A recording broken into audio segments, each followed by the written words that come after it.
Hello students, last video के अंदर हमने पढ़ लिया था जो हमारी फिज़िकल प्रॉपर्टीज़ थी, हमने उनको स्टडी कर लिया था।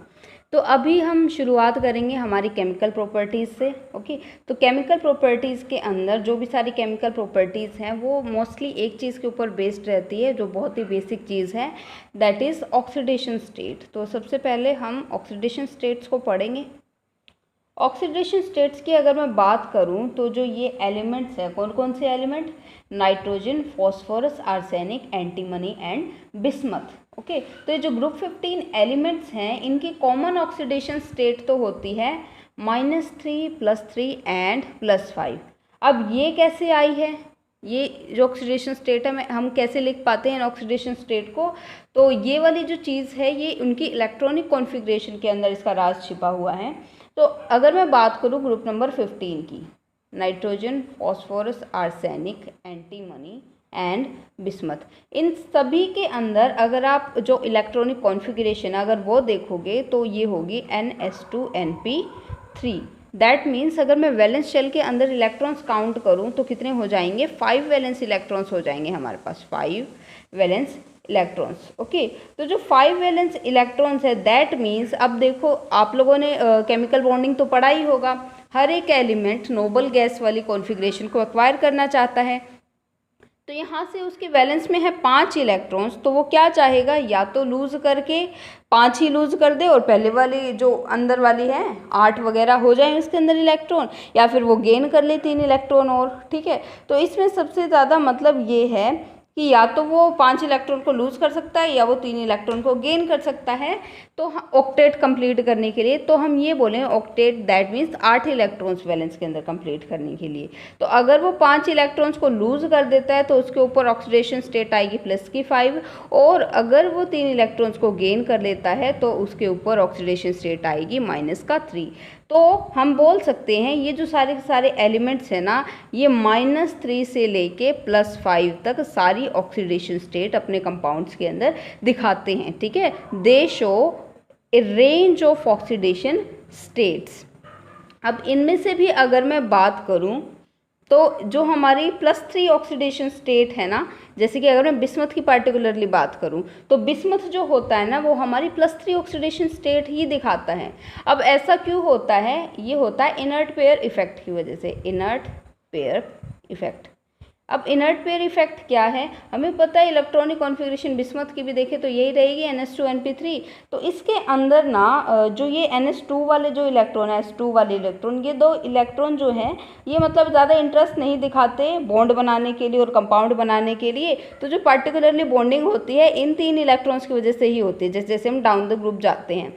तो इसको बोलते हैं इनर्ट पेयर इफेक्ट। ठीक है, और जब 3 बॉन्ड बनाएगा तो दैट मीन्स वहाँ पे ऑक्सीडेशन स्टेट +3 आ सकती है। तो इसीलिए बिस्मथ जो है वो सिर्फ और सिर्फ +3 ऑक्सीडेशन स्टेट यहाँ पे बिस्मथ के केस में स्टेबल होती हैं। तो ये रीज़न हो गया हमारी बिस्मथ वाली का। और सबके लिए अगर मैं बोलूँ नाइट्रोजन से लेके बिस्मथ तक अगर मैं जनरली बात करूँ तो यहाँ से मैं बोल सकती हूँ they all show -3 to +5 oxidation state. Okay, तो अभी देखो, अभी हम क्या बोल सकते हैं? अब जो टेंडेंसी होती है कि वो कोई भी जो इनमें से एलिमेंट है वो -3 ऑक्सीडेशन स्टेट ग्रुप के अंदर दिखाएगा या नहीं दिखाएगा। तो जो -3 ऑक्सीडेशन स्टेट की जो टेंडेंसी है, जैसे जैसे हम डाउन द ग्रुप जाती है डिक्रीज हो जाते हैं। ठीक है, मतलब ऐसे कंपाउंड बनने बहुत कम हो जाते हैं जिनमें ऑक्सीडेशन स्टेट क्या आएगी? -3 आएगी। तो ये होता है क्यों? क्योंकि देखो -3 आने के लिए उनको इलेक्ट्रॉन गेन करने पड़ेंगे, लेकिन हमें ये भी तो पता है डाउन द ग्रुप अगर हम जाते हैं तो मेटेलिक कैरेक्टर इंक्रीज होता है। मेटेलिक कैरेक्टर किसकी वजह से होता है? या फिर हम क्या बोलते हैं कि मेटेलिक कैरेक्टर का मतलब क्या होता है? जब भी मेटल इलेक्ट्रॉन, हमें पता है मेटल जो होते हैं वो इलेक्ट्रो पॉजिटिव होते हैं, दैट मीन्स वो इलेक्ट्रॉन लूज़ करते हैं। इसी को हम बोलते हैं कि कोई मेटल है वो इलेक्ट्रॉन लूज़ करती है, तभी हम उसको क्या बोलते हैं? मेटल बोलते हैं। तो जैसे जैसे डाउन द ग्रुप जाते हैं हम, हमारा साइज़ जो है एलिमेंट्स का वो बढ़ता जाता है, और इसकी वजह से उनका जो मेटेलिक कैरेक्टर है साइज बढ़ेगा, तो मतलब ईजिली होगा लास्ट के इलेक्ट्रॉन निकालना, और इलेक्ट्रॉन निकालने ईजी हो जाएंगे तो हम बोल सकते हैं कि वहाँ पे metallic character down the group increase हो रहा है। ओके, तो अब देखो, तो -3 ऑक्सीडेशन स्टेट कैसे बढ़ जाएगी डाउन द ग्रुप? नहीं बढ़ेगी ना, क्योंकि देखो 3 इलेक्ट्रॉन ये तो लूज करने की सोच रहे, मेटेलिक कैरेक्टर बढ़ेगा तो इलेक्ट्रॉन की लूज करने की टेंडेंसी बढ़ेगी। लेकिन -3 अगर बढ़ने लग गया तो इसका मतलब तो ये हो गया कि वो गेन कर रहे इलेक्ट्रॉन, जो कि पॉसिबल नहीं है। ठीक है, तो इसीलिए क्या होता है, -3 oxidation state down the group जैसे हम जाते हैं उसकी टेंडेंसी डिक्रीज हो जाती है। तो एक तो ये है। अब हम हमारे बहुत सारे कंपाउंड्स देखेंगे नाइट्रोजन के, ठीक है, नाइट्रोजन के और इन सभी एलिमेंट्स के, जिसके अंदर हम ये मतलब देखेंगे कि हमारी जो ऑक्सीडेशन स्टेट है कैसे आ रही है, -3 किस पे आ रही है और बीच वाली किस पे आ रही है, +5 किस पे आ रही है। ठीक है, तो ये हम नाइट्रोजन के केस में देख सकते हैं इन सब चीज़ों को, क्योंकि नाइट्रोजन मोस्ट सिंपलेस्ट एग्जाम्पल हम ऑक्सीडेशन स्टेट देख सकते हैं उन पर अच्छे से, सिंपल से एग्जाम्पल्स के बेसिस पे। तो अभी हम शुरू करते हैं। यहाँ पे मैं लिखूँगी ऑक्सीडेशन स्टेट, यहाँ पे लिखूँगी कंपाउंड। अभी आपको शायद इससे पहले अगर नहीं आता ऑक्सीडेशन स्टेट कैलकुलेट करना, तो यहाँ से सीख लीजिएगा इस पोर्शन से। तो कुछ एग्जांपल्स देखते हैं। एग्जाम्पल्स में सबसे फर्स्ट एग्जाम्पल मैं यहाँ देखो, -3 से लेके मैं आऊँगी +5 ऑक्सीडेशन स्टेट तक। ओके, -3 अगर मैं ऑक्सीडेशन स्टेट देखूँ, इसका बहुत अच्छा एग्जाम्पल हो जाएगा अमोनिया। अमोनिया का स्ट्रक्चर कैसे बनाते हो आप लोग? ठीक है, अमोनिया क्या होता है, NH3 ऐसे होता है ना। तो हमें पता नाइट्रोजन की इलेक्ट्रोनेगेटिविटी ज़्यादा है। ठीक है, तो इस बॉन्ड की वजह से इसके ऊपर -1 आएगा, इस वाले बॉन्ड की वजह से भी -1 आएगा, इस वाले बॉन्ड की वजह से भी -1 आएगा। तो टोटल कितना हो गया, ओवरऑल -3 हो गया इसके ऊपर, और इसके ऊपर +1 +1 +1। ठीक है, तो इसीलिए हम बोल सकते हैं कि जो नाइट्रोजन के ऊपर है वो -3 आएगा, और इसके ऊपर क्या आएगा, +1 आएगा। एक हाइड्रोजन के ऊपर +1 तो 3 हाइड्रोजन के ऊपर +3 आ जाएगा। तो ऐसे करके हम ऑक्सीडेशन स्टेट -3 हो गई नाइट्रोजन की। अभी -2 देखते हैं। आपने हाइड्रोजन नाम का एक कंपाउंड सुना होगा, दैट इज NH2 होता है, NH2 या फिर आप लोग इसको लिख सकते हो N2H4। ठीक है, इसको बोलते हैं हाइड्राजीन। इसके अंदर अगर मैं ऑक्सीडेशन स्टेट कैलकुलेट करूँ तो कैसे कर सकती हूँ, इसका स्ट्रक्चर बनाना पड़ेगा, NH2 एंड NH2, ये बन गया हाइड्रोजीन हमारा। हाइड्रोजीन के ऊपर इस बॉन्ड की वजह से -1 आएगा, यहाँ पे इस नाइट्रोजन पे इस वाले बॉन्ड की वजह से -1 आएगा, लेकिन यहाँ पे तो नाइट्रोजन सेम ही है, तो इलेक्ट्रोनेगेटिविटी का तो डिफरेंस है ही नहीं, तो यहाँ पे 0 आएगा। तो इस वाले नाइट्रोजन में देखो तो कितना चार्ज आया है, -2 आया है ओवरऑल, इसका मिला के और इसका मिला के -2 आ गया। ऐसे ही इस वाले पे के ऊपर -2 आएगा। ठीक है, तो यहाँ से बोल सकते हो ना, एक नाइट्रोजन के ऊपर कितना चार्ज है, -2 चार्ज है, तो यहाँ से लिख दो, यहाँ पे नाइट्रोजन के ऊपर क्या है, -2 चार्ज है।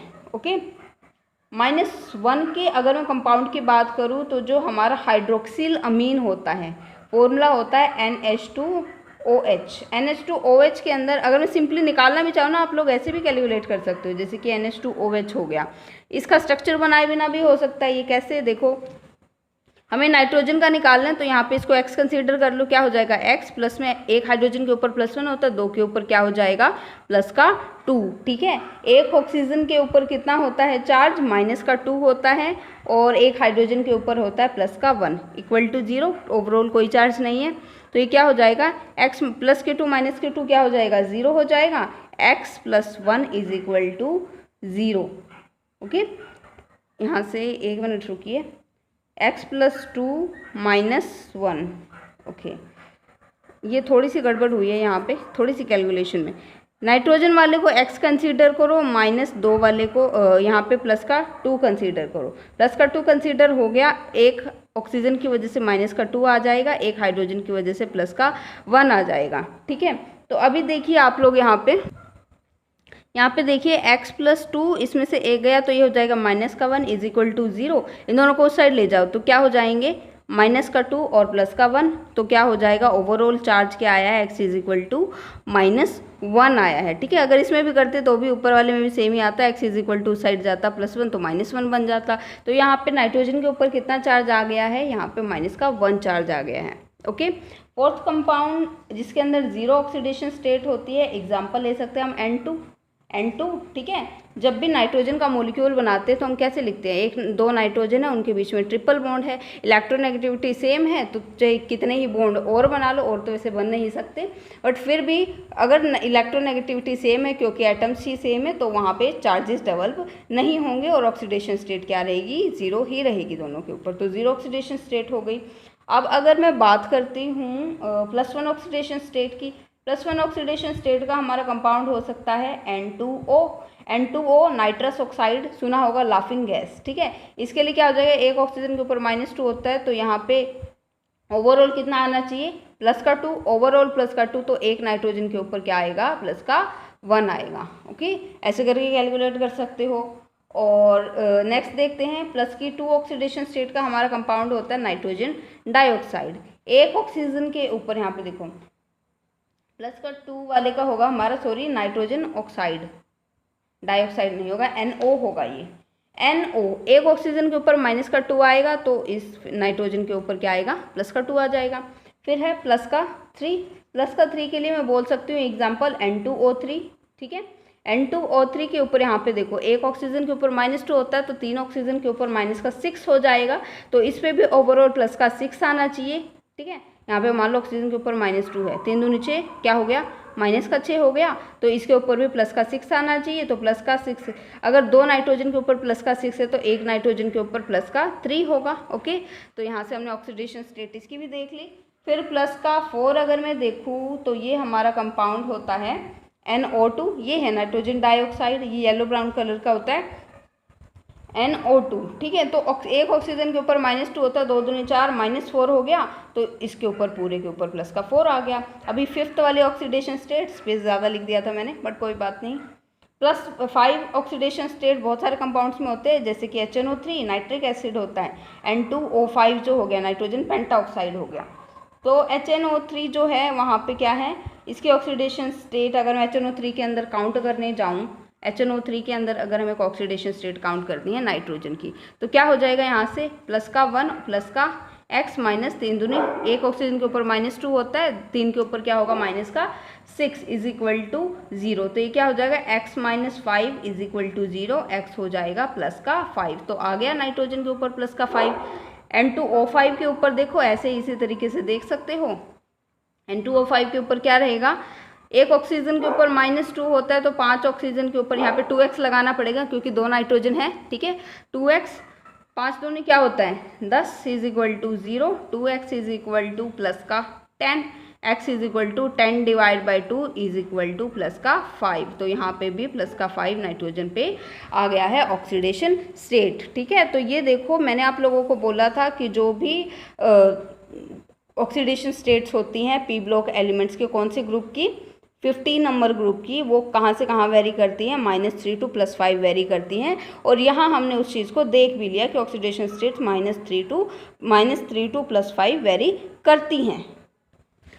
अभी हम लोग देखते हैं रिएक्टिविटी टुवार्ड्स मेटल्स की, जो भी ग्रुप 15 के एलिमेंट्स हैं वो जो अलग अलग मेटल्स होती है उनसे कैसे रिएक्ट करके किस टाइप के कंपाउंड्स बनाते हैं, रिएक्टिविटी टुवार्ड्स मेटल्स। तो ये जो सारे के सारे एलिमेंट्स होते हैं ये मेटल्स के साथ रिएक्ट करते हैं। कौन कौन से एलिमेंट, फिर से नाम याद तो करने ही है, nitrogen, phosphorus, arsenic, antimony, bismuth.